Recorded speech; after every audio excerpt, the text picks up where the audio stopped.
Okay, so let me just introduce Grant. Grant's a consultant and partner at Maritana. He's worked in the recruitment industry for over 20 years, and he's an engineer by background who has started his career in engineering, leading into CEO roles.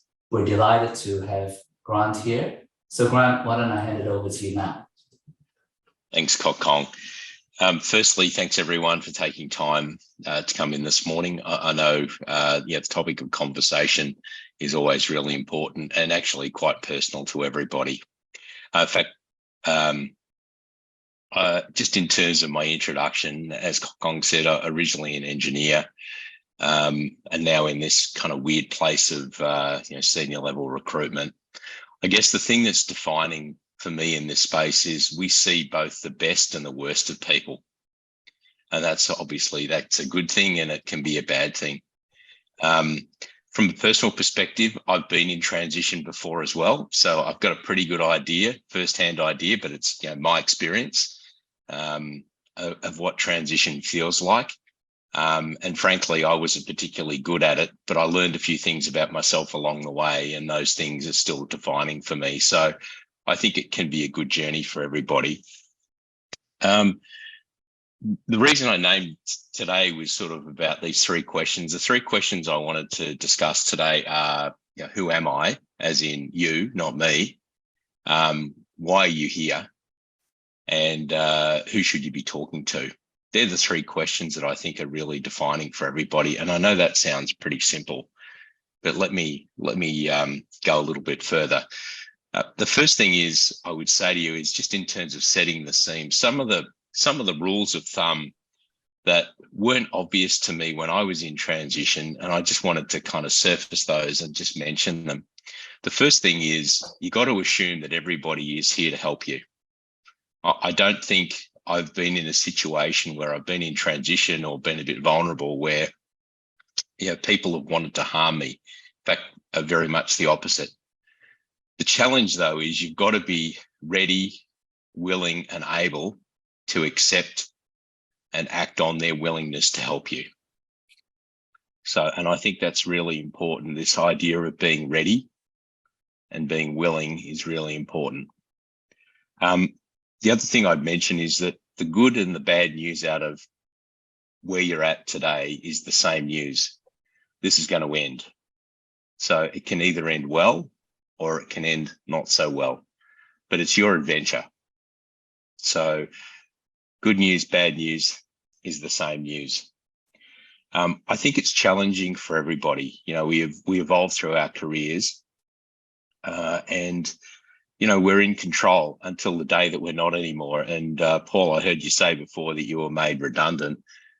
I think the narrative, and I'll come to the narrative in a minute, is really important. So I don't want you to say that you were made redundant. The role was made redundant. You are still a valued person.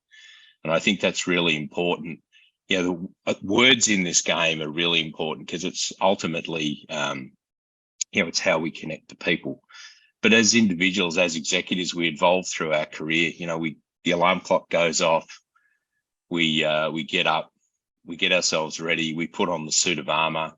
We enter the battle wagon, go forth, and then we go into battle every day for our living.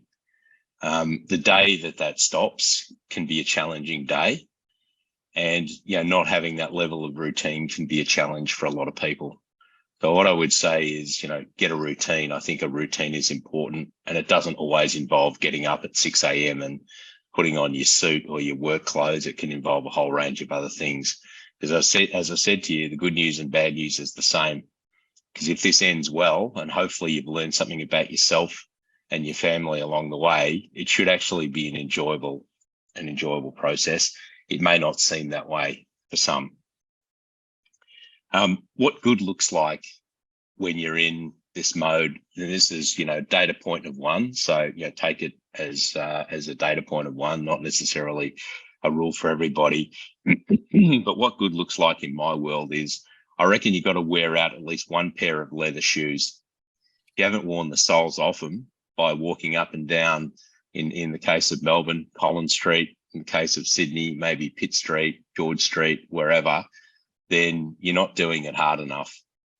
I couldn't tell you how many times I've run into people in the street just to have a conversation and how supportive they've been, especially if I've got my narrative ready to go and I know what I'm going to say to people when I bump into them. In fact, I actually want to search by walking down the street. Amazing. So when things turn down a little bit, that's the first thing I do is go for a walk down the main business district street and see what I can find.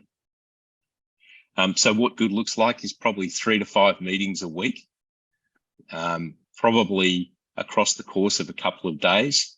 I'd like to think that if you're going to be in the city, you make the most of it. It's okay to be sitting in a cafe for an hour or two at a time. It's okay just to take your time to do the things that you need to do just to kind of center yourself. And that could involve, reading the AFR. It could involve meeting people, being in between meetings. It's okay to move between cafes if you start to feel uncomfortable because you're kind of parking it in one, just go to the other. So, everyone's experience is really personal, but it's okay just to sit and think. In fact, if you don't use your thinker, this thing up here, then it's going to be a really hard exercise the whole way through. So that's my rule of thumb for what good looks like. So you got to get out and about, got to wear out the shoe leather, and you got to go and talk to people. So to my questions, the first question really is, who are you? And I think this is a really important question to answer, and it's a hard question to answer. So if I asked each of you in turn, which I won't, but if I asked each of you in turn, who you are, you might start off and tell me, you're an engineer, you're an accountant, you're a business person, you're an IT professional. You'll tell me something about you professionally. I think understanding who you are and then understanding a bit about why you're in the room, why you're in the conversation, etc., I think is a really important part of this. And my guess is when I say to you, who are you, or why are you here, you probably struggle with the answer. And the way to come up with the answer is, just to take a bit of time out, walk on the beach, kick the dog, go and walk up the mountains, ride your bike, do whatever you need to do. But you've really got to start to think about, why am I here and what am I going to do? Okay, so, and there are many ways to solve this puzzle. There's not one way to solve this puzzle. The answer to who you are can have many parts. It can be who you are professionally. It could be who you are personally. It could be how you got here. It could be, where you're going, what your interests are. It can be a whole range of different things, but it's very situational in the conversation that you're in. The second part really is, why am I here? Why did you darken my doorstep? Why did you come and have a meeting with me? And therefore, what is it that you seek of me? So that, again, there's a few rules of thumb here. Anybody who meets with you will want to help you. Nobody will want to harm you. The other thing is, if you ask for help, nobody says no. In fact, if they ever say no, they're a bum, and you can probably just put a black line through them in your Rolodex. Everybody wants to help you because everybody wants to feel like they're making a contribution, which is positive. So, and I know that might sound like, I'm a little bit, always look on the bright side of life. But frankly, as someone that's been through a transition and had to kind of figure all of those things out for myself, when the battle wagon eventually wasn't rolling out of the driveway every morning, they're hard things to do. If you go and approach a former boss or a former colleague and you're looking for help, what are you going to say to them? Those conversations, especially the early parts of the conversation, are really important things to nail. Because if you can't have that conversation and you can't get into that conversation, it'll never happen. Because the key here is to have conversations with people that can help you, and everybody can help you in a different way. So the last part of this is, who should I be talking to? And this is really about, your network and how to unlock your network. So unlocking your network is about not just thinking about where am I today. So this is the idea of, well, I've just come out of, company X and I had a boss and I've got other colleagues and, I've had a couple of jobs in the past and I know some people in an industry association. So people tend to look at their network and then it becomes this kind of flowering kind of network. That's part of the answer in terms of who you should be talking to. So it could be someone you've reported to. It could be someone who's a colleague. It could be somebody who is, just outside of that loop that and is in business. The other thing that it could be is if you think about this in the context of a timeline, I like to draw a timeline which goes for 20 years. And every 5 years, you just put a little marker and draw a line and just write down in that period, who are the people who are most close to you? Have a think about what your network looked like 5 years ago.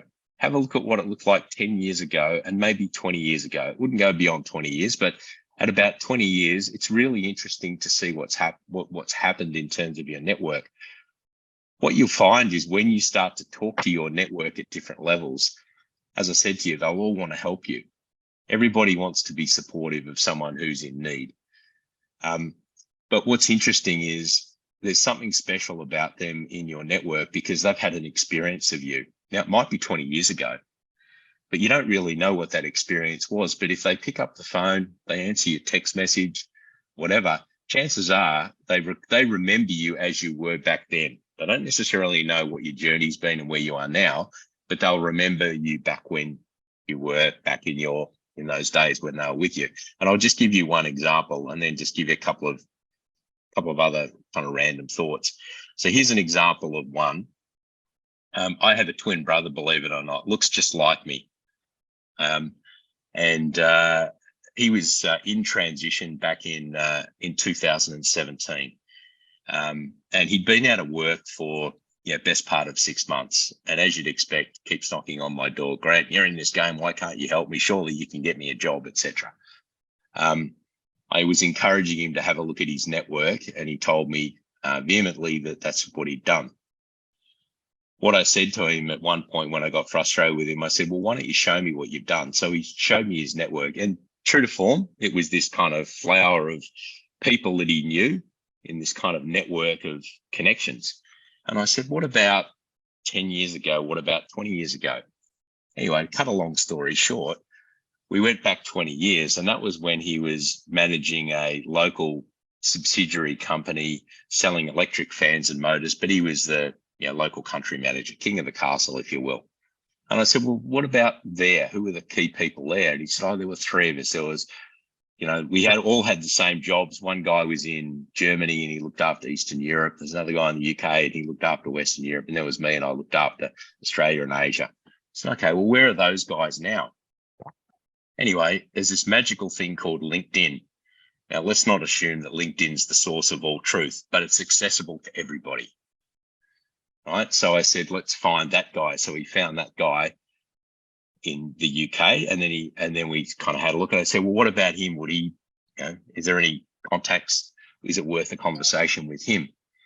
And he said, yeah, I've stayed in touch with him over the course of the years. I probably chat to him every 3 or 4 years. And I said, what about this German guy? Anyway, so we went and had a look at this German guy. Well, believe it or not, 2 weeks prior to us looking, he'd become the group CEO of that company. And I said, well, what about talking to him? He's now the group CEO. He knows you. He was a bit nervous, so I encouraged him to do it through his friend in the UK. Anyway, cut an even longer story short, he was appointed. He actually lives in Germany now. So he was appointed to run their new startup business. This guy who'd just been appointed the CEO was looking for somebody that he knew, somebody that he trusted. Now, the fact that he hadn't seen my brother for 20 years or so, but he had an experience where he'd worked together. He trusted him. He knew what his values were. He knew he understood the way business was done in that company. He reached out to him and appointed him into the role. It was in an uncompetitive situation. So, the network thing can work, but you've got to work the network. So that's where you should be focusing your time.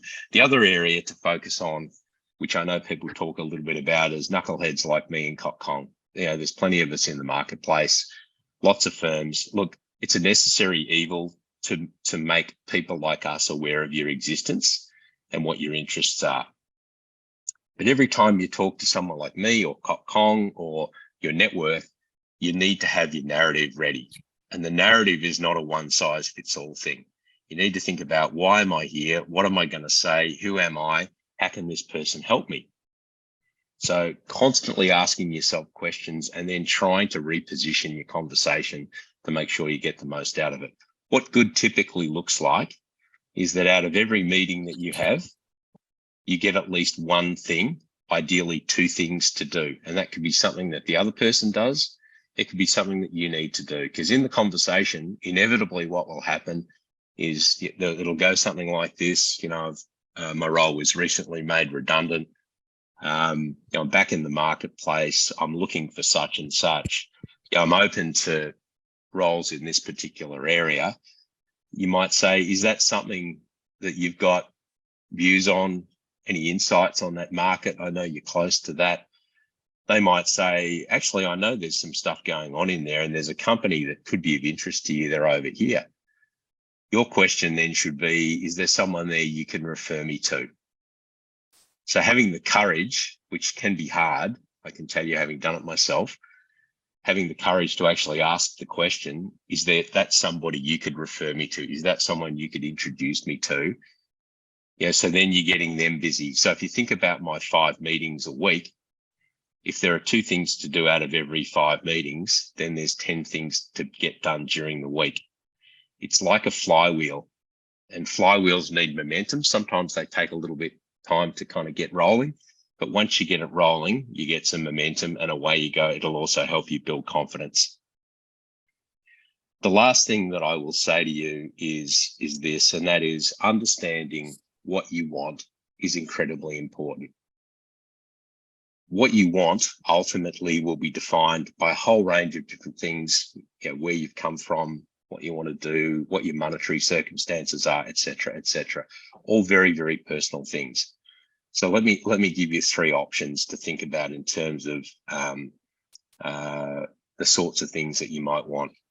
Do I want to go back into the sort of role that I've just come out of? I call that, so this is sort of choose your weapon time. I call that the rifle.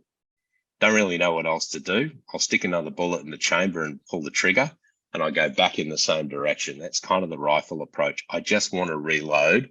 I just want to do more of the things that I've been doing.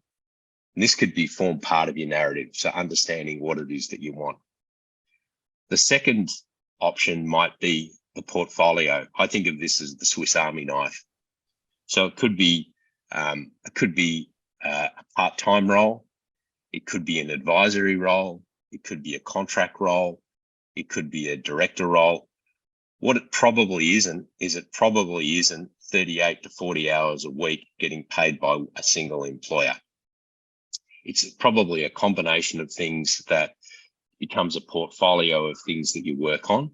And that could be ultimately what you do. It could also be a pathway to your next, rifle-like shot. But doing a portfolio can be a way to get there. It can also help you generate some income along the way. The final thing is you might go, you know what, I'm going to hang up my cleats and just advise people. So I'm going to become the wise old owl, and I'm just going to sit on boards, and I'm going to have a more modest income profile, but I'm just going to enjoy this and try to leverage the knowledge that I have. The determinants for all of this include, as I said, how much money you need, how much money you want, what your stage of career is, so how old you are, ultimately what gender you are will count at some level. Your nationality will count at some level. So there are lots and lots of determinants. I think the one determinant that I'd share with you, which has been my experience with my brother as an example, I'm just about to turn 58. What I've found is when you get a 5 in front of your birthday, people look at you a bit differently. You're no longer the bright, shiny, high potential, can launch a rocket to the moon kind of executive. You are what you are. Now, that can be a good thing and a bad thing. It's a good thing in the context that people know who you are and what to expect, and you know what you're capable of. it might be a bad thing in the context of that's not what they're looking for. And because they feel like you are who you are, you can't evolve anymore. But you are who you are. So, you can't change that. But you've got to take it into account when you're thinking through the competition for the job that you might want. Might be for someone who's a late 30, early 40s, something, and you're out there bowling for burgers and you just can't seem to get an interview with anybody. Maybe that's one of the reasons, I don't know. But there's lots of things in play. But in summary, what I would say to you is there's lots of things to think about. There are almost endless people who you can go and talk to in your network, but it takes a full-time effort to get a full-time employment, whatever full-time employment looks like at the end of the day. I'm going to pause there. I think I've spoken for too long, Kong, sorry about that, but hopefully I got some of the concepts across.